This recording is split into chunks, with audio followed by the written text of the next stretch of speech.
Bom dia, galera! E aí, como é que vocês estão?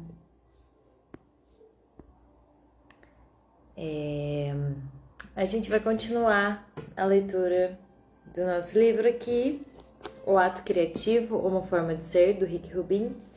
A gente já tá no capítulo 17.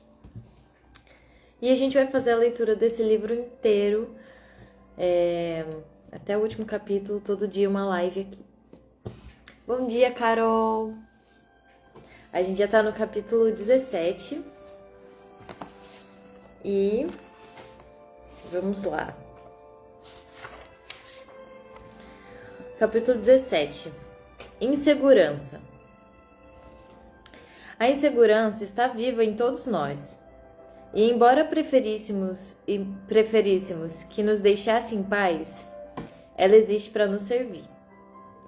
As falhas são humanas e a atração da arte é justamente a humanidade que há nela. Se fôssemos máquinas, a arte não reverberaria em nós, seria sem alma. Com a vida vem a dor, a insegurança e o medo.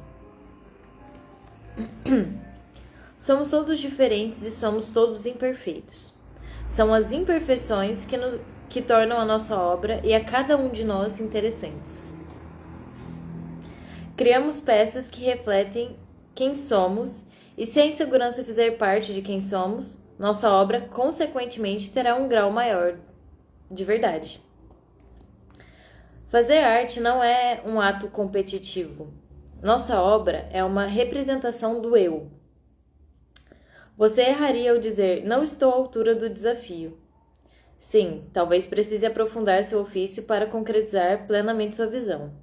Se não estiver à altura, ninguém mais estará. Só você consegue. Você é o único que tem a sua voz. Olha só, muito forte, muito potente isso. Você é o único que tem a sua voz. Não se esqueçam. Muitas vezes, as pessoas que escolhem a arte são as mais vulneráveis. Há cantores entre os melhores do mundo que não conseguem se forçar a escutar a própria voz. E não são raras as exceções. Muitos artistas em diversas arenas têm problemas similares. A sensibilidade que lhes permite fazer arte é a mesma que os torna mais sensíveis a julgamentos. Ainda assim, muitos continuam a compartilhar seu trabalho e, apesar de tudo, se arriscam a receber críticas. É como se não tivessem alternativa. Ser artista é o que são, e eles se tornam íntegros por meio da expressão pessoal. Quando o criador tem tanto medo dos julgamentos que não consegue avançar, pode ser que o desejo de compartilhar a obra não seja tão forte quanto o desejo de se proteger. Talvez a arte não seja seu papel. Seu temperamento pode servir a outro objetivo. Esse caminho não é para todos. A diversidade faz parte do processo. Não somos obrigados a seguir esse chamado porque temos talento ou habilidade. Vale lembrar que somos abençoados por conseguirmos criar. É um privilégio. Nós escolhemos esse caminho, mas não somos impelidos a trilhá-lo.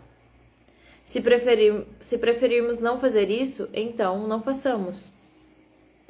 Alguns artistas de sucesso são profundamente inseguros, se auto-sabotam, têm dificuldade com vícios ou enfrentam outros obstáculos para produzir e compartilhar seu trabalho. Uma autoimagem nada saudável ou as dificuldades da vida alimentam grandes obras de arte e criam um poço profundo de ideias e emoções para o artista aproveitar. Mas também podem atrapalhar e impedir que ele faça muitas coisas durante longos períodos. Pessoas particularmente afetadas nesse sentido não conseguem produzir obras criativas muitas e muitas vezes. Não porque não sejam capazes em termos artísticos, mas porque só são capazes de resolver as próprias questões uma ou duas vezes para compartilhar uma grande obra. Uma das razões pelas quais tantos grandes artistas morrem de overdose no início da vida é o fato de usarem as drogas para amortecer uma existência muito dolorosa. E a razão de ser tão dolorosa é a mesma que os levou a se tornarem artistas. a sua incrível sensibilidade. Quem vê beleza ou dor onde os outros veem pouco ou nada, enfrenta sentimentos intensos o tempo todo. Essas emoções podem ser confusas ou esmagadoras. Você pode ser levado a uma sensação de isolamento e de não pertencimento, de alteridade mesmo, quando os que estão à sua volta não veem o que você vê, nem sentem o que você sente. Essas emoções carregadas, poderosas quando expressas na obra, são as mesmas nuvens escuras que imploram por entorpecimento para permitir que o sono venha ou que haja o impulso de sair da cama e enfrentar o dia pela manhã. São uma bênção e uma maldição. Caraca, muito forte esse capítulo sobre a insegurança, porque realmente às vezes a gente fica inseguro, né, para enfrentar as críticas, tem uma sensibilidade, o artista ele é um ser sensível, né, a muita coisa. E talvez essa seja a origem das nossas inseguranças, né? Mas é entender também que, tipo, essas adversidades, de tudo que a gente passa, faz parte da vida, faz parte do aprendizado, né?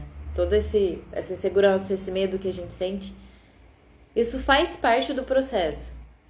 Mas a gente não precisa ser determinado por ele, né? Nem para se auto-sabotar no sentido de não produzir a sua obra, ou passar do ponto, né, de... Essa questão que ele falou a respeito de drogas, entorpecimento, enfim, né, que é muito sério isso, é muito sério. E é que nem ele fala, né, as nossas dores, tudo isso que a gente passa, né, é o conteúdo, é o material da nossa obra, é disso que a gente vai lapidar o nosso material, né? Quando isso é elaborado, por isso que às vezes a gente fica inseguro, né? Porque somos processos individuais, né, de cada um, como passar por essa dor, e aí vem enfim, essa insegurança que também tá sempre presente no processo. Mas a gente não pode esquecer uma coisa que ele fala, que eu até grifei nesse livro aqui, que tá grifado. Você é o único que tem a sua voz. Então fala aquilo que você tem que falar, apesar da sua insegurança, né? Faz o que você tem que fazer. E de fato não importa muito o que os outros vão pensar, não. A gente só precisa estar conectado, né? Apesar de se sentir inseguro às vezes, a vontade de fazer a obra tem que ser maior, né? A vontade de colocar isso pra fora tem que ser maior, que é uma coisa que ele fala aqui também. Então, nos permitamos, né, vivenciar isso, elaborar essas inseguranças, esses medos que a gente tem, transformar isso em obra e colocar isso no mundo, né? E é isso, é o nosso trabalho, né? O nosso trabalho. Fazer um trabalho de lidar com as nossas sombras, né? Não se entorpecer e querer fugir disso, né? É o trabalho. O trabalho de lidar com as nossas sombras. A insegurança é uma sombra que a gente tem. Então, fazer esse trabalho diário de enfrentar essa insegurança. E lembrar todos os dias que nós somos os únicos que temos a nossa voz. Então a gente precisa dizer aquilo que a gente veio dizer no mundo. A gente precisa fazer aquilo que a gente veio fazer nesse mundo. Então, é isso. Trabalhem as sombras, porque elas vão aparecer. Mas transformem isso também, né? Lidem com as sombras e transformem isso em arte. Bom, gente, é isso. Essa foi a leitura de hoje. Amanhã estaremos aqui, mesmo horário, às 9 da manhã. E seguimos para o capítulo 18. É isso, galera. Depois vocês comentam o que vocês acharam. E é isso. Beijos. Até amanhã.